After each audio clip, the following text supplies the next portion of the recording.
Dismayado ang usa ka atleta sa wushu nga si Ali Udag ug ang iyang coach nga si Rex Salipaw tungod wala sila makadula sa Batang Pinoy 2023 kadtong Disyembre 15 hangtod 22 tuig 2023 sa Metro Manila. Ila usab gina-question ang lihok sa City Sports Division ilabi na sa labaw niini nga si Gonzales. Ayon kay sir kay siyempre ako nga pila ka months gid do ganang ako na gina-preparean ng Batang Pinoy sir pero pag-abot dito nga wala jud ko kadula sir.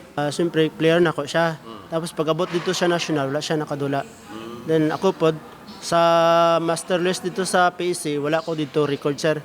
Ang tubag sa labaw sa City Sports nga si Gerardo Gonzales. Nakulang sa requirements si Udag og dili ilang Jensen team ang nagkaproblema sa sistema sa Philippine Sports Commission. It is complex po kasi unang-una we are at the mercy of the Philippine Sports Commission but we are supportive of their cause considering na first time the history PNG and Batang Pinoy pinagsabay nila all in one and then diretso national without regional level of competition and shortlisting.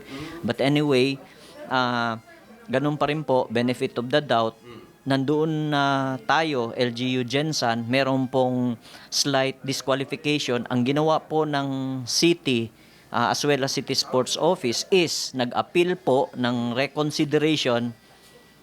Nakalaro naman po majority of the athletes as well as the coaches. Ang chairman sa Wushu Jensen nga si Intila gikuhang tubag sa taga Philippine Sports Commission kung ngano nga wala nakadula si Ali og uban pang atleta og base sa tubag nga permado sa direktor sa Batang Pinoy og sa Philippine National Games nga si Paulo Tatad. Naghatag sila og lugway sa pagsubmit og requirements. Apan gi-withdraw sa representante sa LGU Jensen nga si John Mark Anadja ang 7 ka atleta nga gikan sa Wushu lakip na si Ali. Fully financed ni sila sa city government with memorandum coming from Honorable Mayor declaring the two as among the official delegates ng Jensen para sa Batang Pinoy at sa Philippine National Games. Ang tubag ni Gonzales, giimbestigahan na nila ang gikaingon nga withdrawal. Sigon pa nini, nga dugay matod pa mo submit og requirements ang mga coaches og nagkalisod usab sila kay gidungan ang Batang Pinoy